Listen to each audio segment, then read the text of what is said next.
انت اول حاجه في الباسيف بتاعك خلي بالك من حاجه. انت الباسيف بتاعتك الباسيف ليه 3 اركان. كام ركن؟ 3. اوبجكت، فيرب تو بي، والثيرد فورم اوف ذا فيرب. ما تيجي نشوفهم مع بعض في النوت مع بعض ونشوفهم عاملين ازاي احسن. زي ما اتفقنا كده عشان تعمل باسيف، بص كده انا هديك شكل الباسيف في كل التنسز بتاعتك عشان اريح، عشان تعرف بس انا بحبه. الباسيف بتاعنا المبني للموجود. المبني للموجود ليه 3 اركان اساسيه ما ينفعش يجي من غيره. اوبجكت اللي هو المفعول بتاعك، بيجي بعديه فيرب تو بي، بيجي بعديهم الثيرد فورم اوف ذا فيرب. يبقى دول ال3 اركان بتوعك اللي انت الباسيف ما ينفعش يجي من غيره. طب يا مستر ماشي الاوبجكت انا عارفه خلاص هطلعه المفعول بتاعي. يعني مثلا ماي مام كوكت ذا دينر، كلام جميل. فين الاوبجكت بتاعك؟ اهو ذا دينر ده الاوبجكت. حلو. وادي السبجكت بتاعي خلاص، وادي ايه؟ وادي الفيرب. انا كده عرفت اجزاء الجمله بتاعتي. السبجكت ده انت مش محتاجه خالص. حلو. انت بتركز على مين دلوقتي؟ انت محتاج الاوبجكت بتاعك ومحتاج الفيرب. طب خلاص يا مستر انا عرفت ده الاوبجكت ده خلاص انا ارتحت منه. والثيرد فورم وذ ذا فيرب وده امره سهل، سواء اذا كان فعل ريجولار فعل منتظم بتحط له اي دي، او فيرب irregular فيرب غير منتظم فانت بتحفظ شكل. طب دي سهله. ايه حكايه الفيرب تو بي دي؟ حكايه الفيرب تو بي تعالى اقول لك عليها حالا. هقول لك دلوقتي اشكال الفيرب تو بي اللي انا بستخدمها في الباسيف وعاوزك تحفظهم زي اسم. ادي يا سيدي الفيرب تو بي بتاعي. بيطلع عندك ايه؟ am is are. الكلام ده لو كان الفعل بتاعك مضارع او present simple. بتلاقي عندك انت was were، وطبعا ده لو كان ماضي past simple بتاعك. حلو. عندك بعد كده كلمه اسمها been، ودي لازم تيجي قبليها have has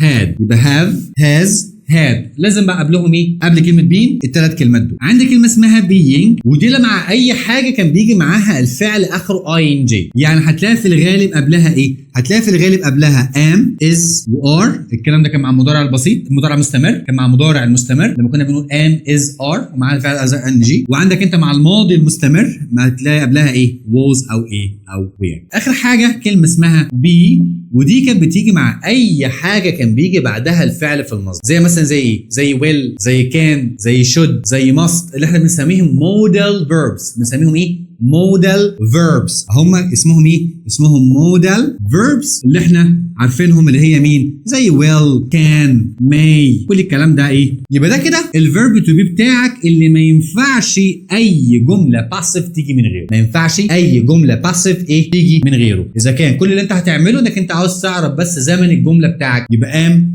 is وare was او were وbeen وbeing وbe. دول هم ايه؟ 5 اشكال بتوع الفيرب تو بي ليه اللي انت هتستخدمه. فاضل بس عليك انت يا بطل تعرف اصلا هل الجمله دي اكتف ولا باسيف، جمله مبنيه للمعلوم ولا مبنيه للمجهول. طب انا هعرفها منين؟ بص على شكل الجمله بتاعتك. لما تيجي تقول مثلا بص كده معايا I gave a present to my brother. فين الفعل بتاعك؟ كلمه gave. الكلمه اللي قبلها I. طب هي كلمه I هي اللي عملت الفيرب ده؟ انا اللي اديت. يبقى ده اسمه السبجكت وده اسمه الفيرب. اديت ايه؟ اديت ايه؟ الاوبجكت اهو. دي اسمها اوبجكت 1 وعلى فكره دي اسمها اوبجكت 2 عشان كلمه give بتدي 2 اوبجكتس بعدها. طيب يبقى الجمله بتاعتك دي اكتف ليه؟ عشان ابتدت بالسبجكت، ابتدت بالفاعل بتاعك، يبقى هو ده اللي عمل الفيرب. اما بص كده the patient was cured at the hospital. كلام جميل. فين الفيرب بتاعك؟ was cured. cured يعني ايه؟ يعني يعالج حد. طب البيشنت اللي هو مين؟ المريض. طب المريض ده هو اللي بيعالج ولا هو اللي بيتعالج؟ ده البيشنت ده ما ينفعش يعمل الفيرب ده، يبقى ده ايه؟ ده اوبجكت. يبقى الجمله بتاعتك مبنيه ايه؟ مبنيه للمجهول او اللي هي اسمها ايه؟ الباسيف. يبقى انت كل اللي بتعمله يا بطل انت بص بالجمله، بص على الجمله بتاعتك شوف ابتدت بايه؟ طب الفيرب اللي بعدها gave. طب هو ينفع يعمل الفيرب ده؟ ينفع يعمل الفيرب ده، يبقى الجمله بتاعتك اكتف. طب لا انت بصيت قبل الفيرب في كلمه قبلها ايه؟ مثلا زي كلمه patient. طب هي كلمه patient ينفع تعمل الفيرب ده؟ لا مش هي اللي بتعمله، ده هو ده هو الفيرب ده هو اللي بيقع عليه، هو اللي بيتعمل عليه. يبقى كده يبقى دي اوبجكت. يبقى الجمله بتاعتك ايه؟ باسيف. سهله. يبقى كل الفكره انك انت هتبص على المعنى بتاع الجمله بتاعتك وتشوف الفيرب فين الفعل، ايه اللي قبله ينفع يعمله ده ولا لا. كده بتحدد الجمله بتاعتك اذا كانت اكتف ولا اذا كانت ايه؟ باسيف. ودي من اهم التريكات اللي بتجيلك في الامتحان في سؤال تشوز. خد بالك ان هو بيختبر اذا كان انت فاهم الجمله بتاعتك دي اكتف ولا هي ايه؟ باسيف. واضحه؟ يبقى بالشكل اللي انا جبته لك ده من شويه يبقى انت كده قدرت تحدد، انت كده تعرف كل الايه؟ الباسيف بتاعتك. يبقى انت كده خلاص المبني اللي موجود بالنسبه لك انت خلاص كده مات وانتهى. سهل جدا ما فيهوش اي مشاكل خالص. كل اللي فيها مثلا انت تفكر شويه انت الجمله بتاعتك دي اكتف ولا باسيف، بناء عليه تحدد الشكل بتاع الجمله. واضحه؟ يعني نرجع للروشته بتاعتنا يلا.